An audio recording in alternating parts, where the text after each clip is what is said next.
आज हम एक ऐसी कड़ी को देखने वाले हैं, एक प्राचीन ग्रंथ और हमारे आज के विज्ञान के बीच की कड़ी, जो इतनी हैरान करने वाली है ना कि ये विज्ञान के इतिहास के बारे में हमारी सोच को भी चुनौती दे सकती है।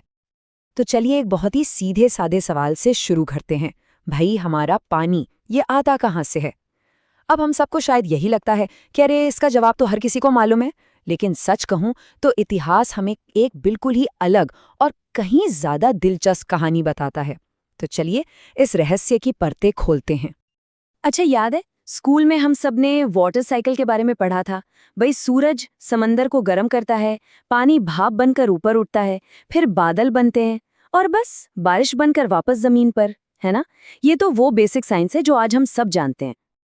बिल्कुल, ये बात आज इतनी कॉमन लगती है ना कि हाँ, बारिश का पानी जमीन में जाता है और फिर वही पानी झरनों से निकलता है, जाहिर सी बात है।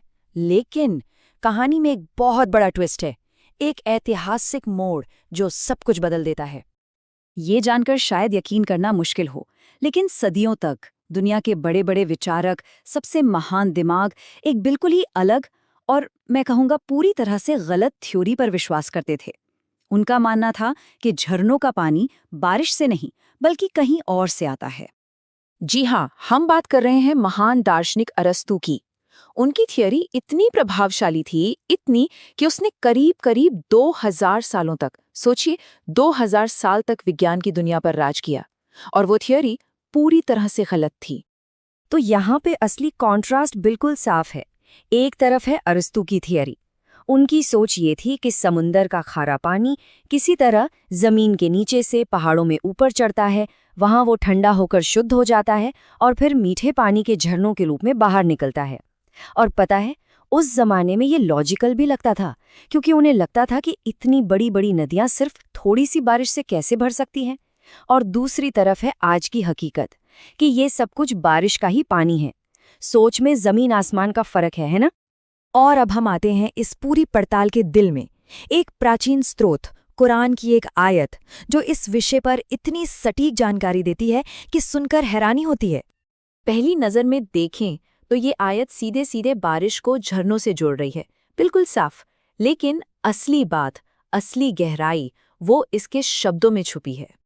देखिए, ये सिर्फ एक आम बयान नहीं है, इसकी पूरी शक्ति दो खास अरबी शब्दों में छिपी है।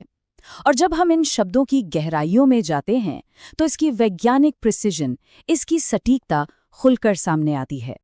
पहला शब्द है फसलकुहु। अब इसका मतलब सिर्फ ये नहीं है कि अंदर चला गया, नहीं, इसका भाव है पिरोना। जैसे हम सुई में धागा पिरोते हैं ना, बिल्कुल वैसे ही। ये एक कमाल की तस्वीर बनाता है कि कैसे पानी को जमीन की अलग अलग परतों से एक तय रास्ते से बड़ी सावधानी से गुजारा जा रहा है। और दूसरा शब्द है यानाबिया। यह याम्बू का प्लूरल है और इसका सीधा सा मतलब है झरने या पानी के सोते। तो मतलब इसमें कोई कंफ्यूजन की गुंजाइश ही नहीं है, बात सीधे झरनों की हो रही है। तो जब हम इन दोनों शब्दों को जोड़कर देखते हैं तो पूरी तस्वीर एकदम साफ हो जाती है। ये आयत सिर्फ ये नहीं कह रही कि बारिश से झरने बनते हैं, नहीं, ये तो उस पूरे प्रोसेस को समझा रही है कि पानी आसमान से जमीन में पिरोया जाता है और फिर झरनों के रूप में बाहर आता है। ये एक पूरी प्रक्रिया है। तो चलिए अब जरा फास्ट फॉरवर्ड करके आज के दौर में आते हैं और देखते हैं कि हमारा मॉडर्न साइंस इस प्राचीन बात की पुष्टि कैसे करता है। आज के हाइड्रोलॉजी यानी जल विज्ञान हमें बिल्कुल यही प्रोसेस बताता है। बारिश का पानी जमीन में रिसता है, जिसे साइंटिफिक भाषा में कहते हैं इन्फिल्ट्रेशन। फिर ये पानी जमीन के नीचे एक्विफर्स में जमा होता है और आखिर में झरनों के रूप में बाहर आ जाता है। आप सोचिए, ये प्रोसेस उस फसलकुहु यानी पिरोने वाली बात से कितना कितना सटीक मेल खाता है। कमाल है। और यहाँ इस टाइमलाइन पर सारी कड़ियां एक साथ जुड़ जाती हैं। जरा देखिए, एक तरफ अरस्तू की थियरी जो लगभग 2000 साल चली, फिर बहुत बाद में 1580 में बर्नार्ड पैलेसी आते हैं जो मॉडर्न थियरी की नींव रखते हैं। और इन दोनों के ठीक बीच में 7वीं सदी में कुरान ने उस प्रोसेस को बता दिया था, जिसे वैज्ञानिक तौर पर कंफर्म करने में दुनिया को और 1000 साल लग गए। 1000 साल! ये बात सोचने पर मजबूर कर देती है। तो आखिर इस टाइमलाइन का मतलब क्या निकलता है?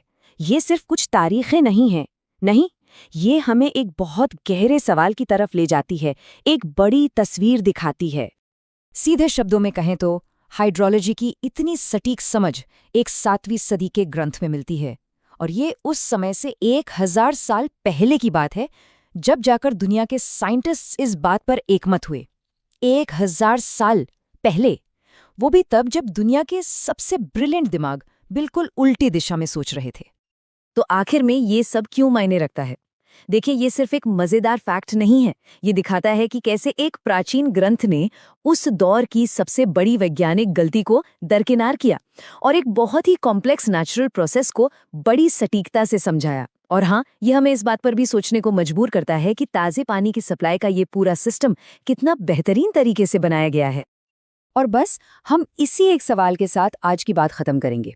एक ऐसी दुनिया में जहां मॉडर्न जियोलॉजी नहीं थी, हाइड्रोलॉजी का कोई नामो निशान नहीं था, और जहां के सबसे महान फिलोसोफर भी इस मामले में गलत थे, उस दुनिया में पानी के इस जटिल चक्र की इतनी साफ और सटीक समझ आखिर आई कहां से? इस पर जरूर सोचिएगा।